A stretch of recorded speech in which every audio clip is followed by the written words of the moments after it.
Hey, what's up, everybody? This is Gary Holt from Exodus and formerly from Slayer, and you're listening to The Razor's Edge.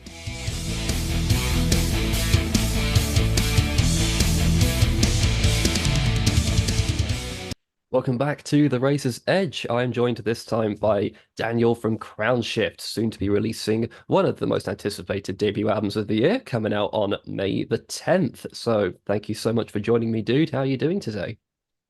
Thanks for having me. I'm doing great, man. Awesome. Welcome to The Razor's Edge. So as I said, Crownshift's upcoming album is soon to be unleashed upon the world. Congrats with it, dude. I've heard it. It sounds absolutely massive.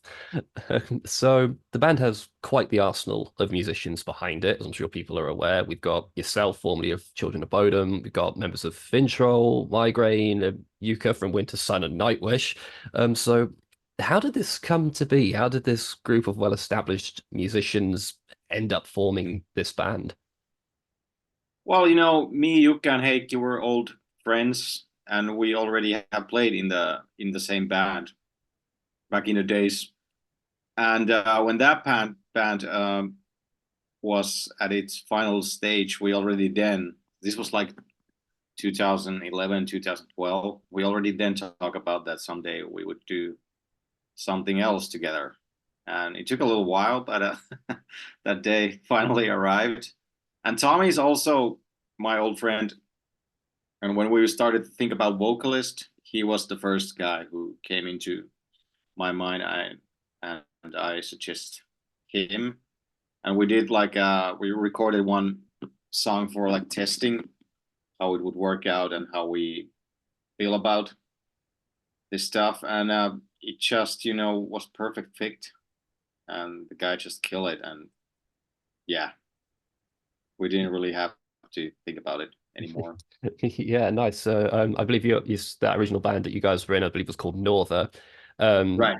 It ended quite a while ago now. So what took so long to get back in a room together, if that was the plan all along, basically? Probably because each of us had always something going on. We went in the separate ways and in different bands. And there was never really a good moment or right time because we wanted to this be also like a full-time band, not just a project. Because we're not really a project type of guys. So yeah, it took a little while, but we had conversations during the years back and forth, and well, finally, it fell in place. Okay, cool. Which one of you was the one to sort of pick up the phone and be like, guys, it's time, we're doing this? I think it was all of us at different points. Sometimes it was Jukka, sometimes it was Heikki, sometimes it was me. But I don't really remember who made the last call to really make this in motion. But yeah, Cool, fair enough, fair enough. So when you all finally managed to get back to start writing music again together, was working with those guys like exactly like how you remembered it, or had you all developed in your, I guess, musicality in all those intervening years? I think the good thing is that each of us just got better Mm. on our craft. So they were still the same guys. Then they're still my friends, but they just got better at what they're been doing. They were already good back then, but now they're even better. So it's perfect. Yeah. Yeah, brilliant. Given the bands that you guys have come from, obviously massive, like very influential bands in the European metal scene.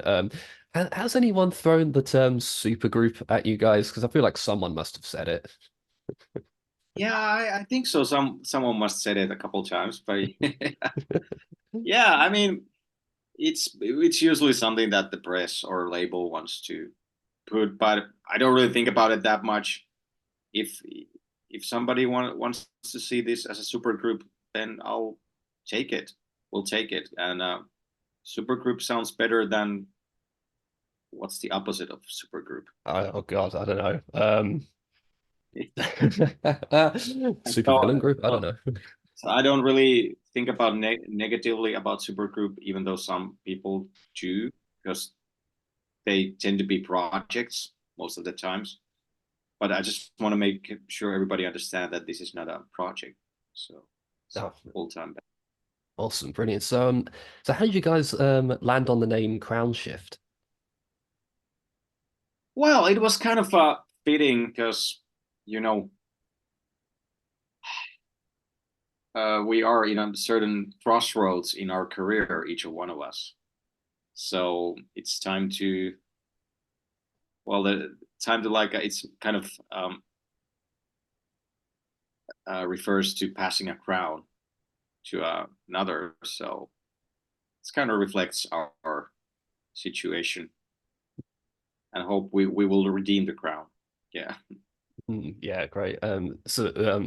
Is that sort of why you wanted that to also be the name of the album, basically, because it sums up, um, I guess, what you guys have started. I don't know where I'm going with this, but fuck it. Why is it self-titled, I think I basically? get you. Yeah. That's actually one of the reasons that it's a self-titled album, and also it's a classic choice. I always there's something about self-titled albums that I like. I don't know why, but it's it's kind of an epic in Yeah. a way. Yeah. What are your thoughts on when bands have self-titled albums, but like 4 or 5 albums into their career? Yeah, I don't know. Maybe it makes more sense that the first one is the self-title, Yeah. but yeah, whatever rock their boat. Yeah, of course, we've all got our reasons. So when you were coming up with ideas for Crownshift, did you guys know straight away sort of what kind of metal you'd be doing? Because all you guys, your respective bands that you've come from, they all sound quite unique from one another. Did you want it to be sort of an amalgamation of all of your styles, or did you want it to be something completely new? To be honest, we never had that conversation. Right. No, and well, because I wrote most of the music, um, Jukka and Heikki, they already know what kind of music I write. So we didn't have to have that conversation. And also Tommy knows too, because he's heard my previous bands as well. So, but it all fell place very naturally, you know, it just let it come out what came, and here are the results. And we knew that it's gonna sound something different because there's like even though the three of us been playing together, but we've never been in the same band with Tommy, and he has a unique voice, and that really adds a lot to the mix. So it's gonna sound something different. Yeah, brilliant. So a few songs are out already that people can go check out. A World Beyond Reach is absolutely epic. It gives off some serious Children of Bodom vibes. It's also very catchy and melodic as well. But I was also reminded of In Flames every now and then as well across the album. It's one of the most, I guess, for lack of a better word, bombastic and massive sounding melo-death albums I've heard in a really, really long time. Was that a vibe that you were intentionally going for? Well, like I say, we didn't really have any like any aim about the style. A little bit about the sound, but not that much about the style. We just let it out what came. But yeah, I can relate those comments you said. That those are the names I hear the most probably. Right. Yeah. I mean, Children of Bodom, I guess, kind of goes without saying. I mean, obviously, you said that you write a lot of the music, and a lot of this album. There's definitely you can hear a little bit of Children of Bodom in there. Is that just because of you were in Bodom for a while, so that's kind of what you know, or have you always sort of written in that kind of vein? Well, probably a little bit both. You know, I guess it became more influential when I was in the band. So I got to, work with them and play with Alexi. And also learning a lot of his stuff that otherwise I would never learn. Never would have practiced. So in a way, yes, but always I was a fan already, like the band back in the days when Hatebreeder came out and Follow the Reaper. those were really influential albums to me. So both, I'd say. Yeah, I think most guitarists can, at some point, also can say they've been inspired by those Hate Breeder era days of Children of Bodom, just some of the best guitar work in melodic death metal, essentially. I've used the word melodic death metal a few times. Is that a fair genre description for what Crownshift is? Because it feels like there's a little bit more to it than that. Well, that's what we expect people to say, melodic death metal. But Yeah. I don't know. I think it's a little bit more than just melodic death metal. I think it's expanded metal. I don't know. I'm really bad with genres, so I'll let you guys do that. Yeah, no worries. I'm one of those genre snobs who's I've got all the red tape and like these are all the subgenres and whatnot. So I'll let you know what I end up on for you guys. Yeah, I can't keep track with those. There's no Fair, fair enough, fair enough. I'm curious though, because your songs sound so huge, there's a lot going on with the synth guitars, everything basically. How do you start to write this kind of music? Do you start with one idea and just sort of build it up from there? Well, yeah, that's how it usually goes. You have to work one idea at a time. But usually, I start with guitar, like 8 out of 10 times. It starts with the guitar, sometimes with synths, but most of the time with guitars. And yeah, it, there's not really any recipe for how I work, but it's mostly I'm just jamming around, and then something starts to build up, and it leads to another idea, and so on. So yeah, that's how it Yeah. goes. Okay, cool. Are you the one behind all the synth writing as well? Because I didn't see a synth player listed on the press back or anything. Yeah, I did those and mostly programmed those. I play a little bit, but to be honest, I'm not that good a keyboard player, so I have to program those. But yeah, I did it. Okay, cool. They sound awesome. It really lifts the whole thing. It's kind of like the big, I don't want to say USP of the band. Lots of bands are using synth, but this one, it really punched through quite a lot. Did you want to get sort of a nice, even mix of synth and guitar? Yeah, and it's a lot of my sin when I'm doing synths. It's like 90% is just browsing through the sounds, finding the right sound. Because this synth stuff I do, it's not like overly complicated or anything, but I sort of want to find the right sound for it, and like probably some unique sounds that I don't hear that much. And yeah, I'm really happy for the result. Yeah, great. Is it kind of like I can relate to that a little bit because I recently got a Line 6 Helix for my guitar, and I think the first Right. like week was just fucking around with it, Yeah. basically. Yeah, it's a fucking wormhole. Yeah, just got like 10 tabs on my laptop of people telling me all the different ways you can just mess around with it. But that's part of the fun of music, really, just fucking about.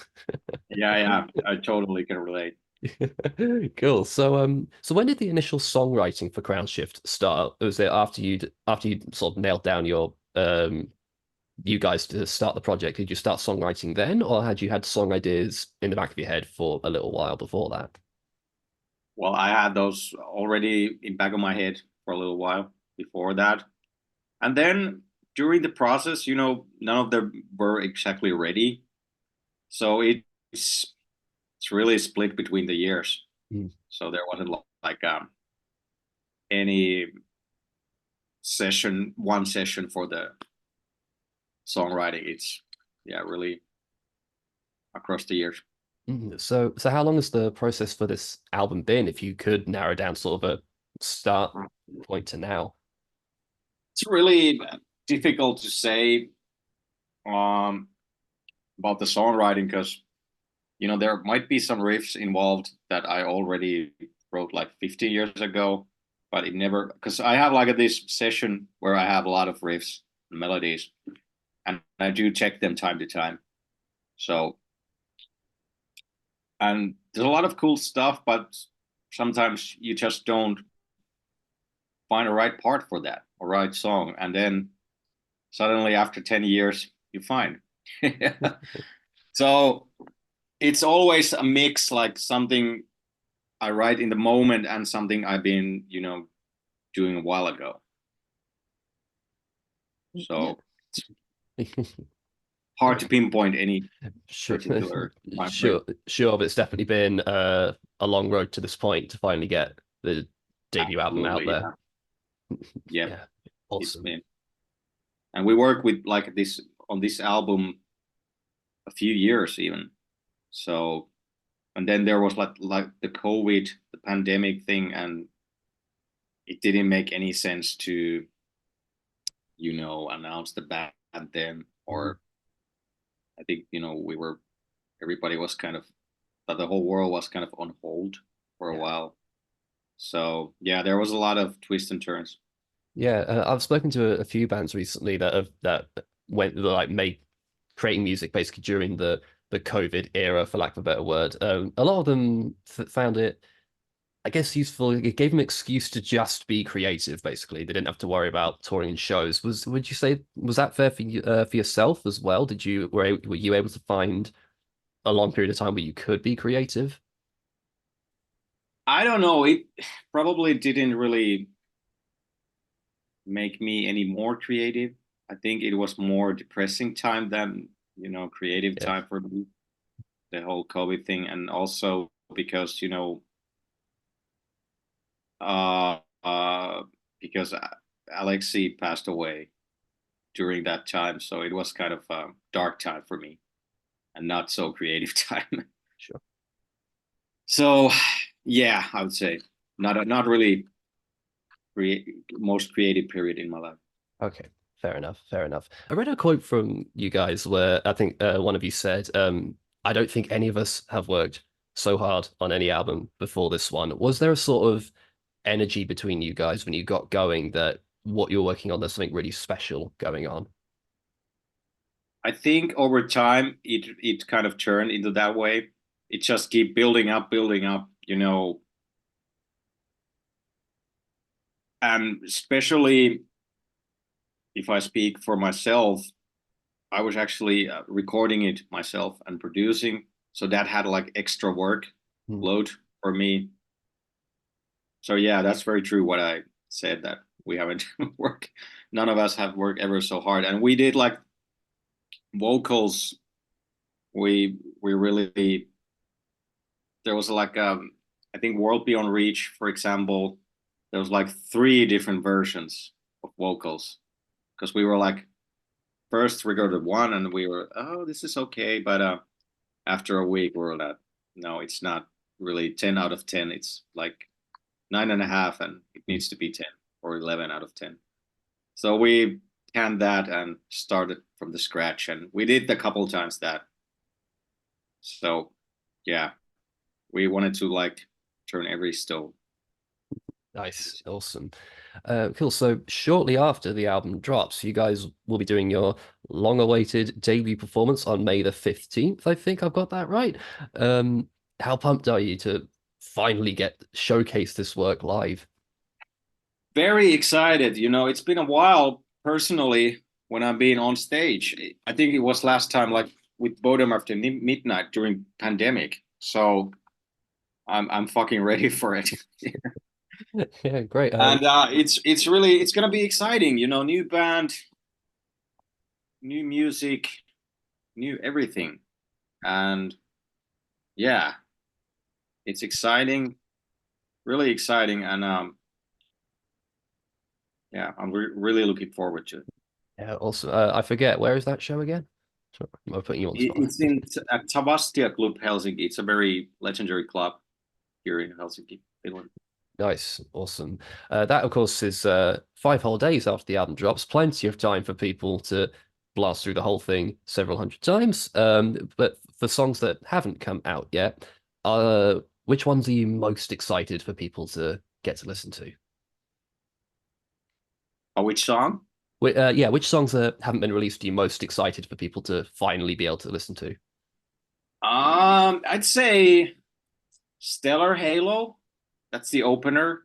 Hmm. That's pretty sick track, like of a hurricane. And I'd say also to the other side, the album Closer, which is the long epic track. Yeah, I yeah. guess those are pretty cool ones. Yeah, my favorite's Rule the Show. I fucking love that one. It sounds huge. Just Yeah. love it. Well, that's also pretty cool one. Yeah, great. Beyond that though, what's next for Crownshift? What does the rest of 2024 have in store for you guys?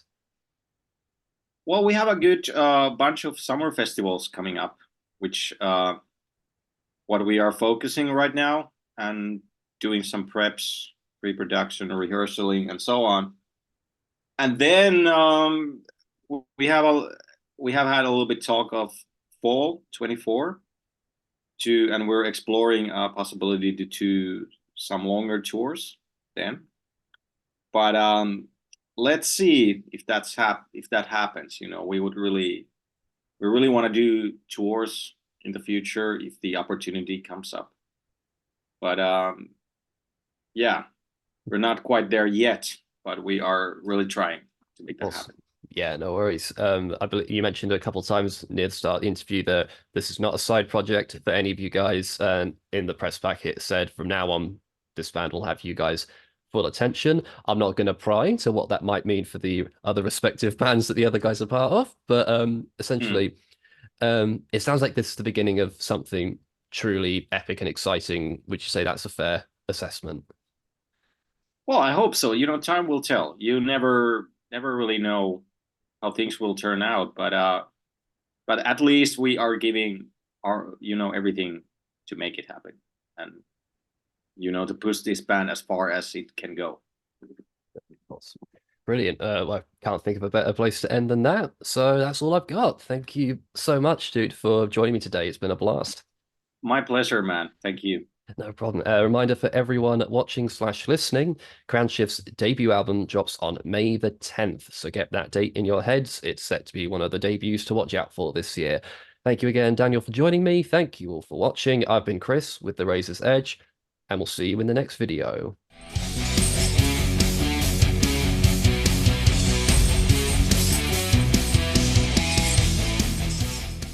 Thanks for listening. Make sure you keep up to date with all of our interviews by subscribing to our channel. For all the latest news, reviews, interviews, and more, head over to our website, www.therazorsedge.rocks.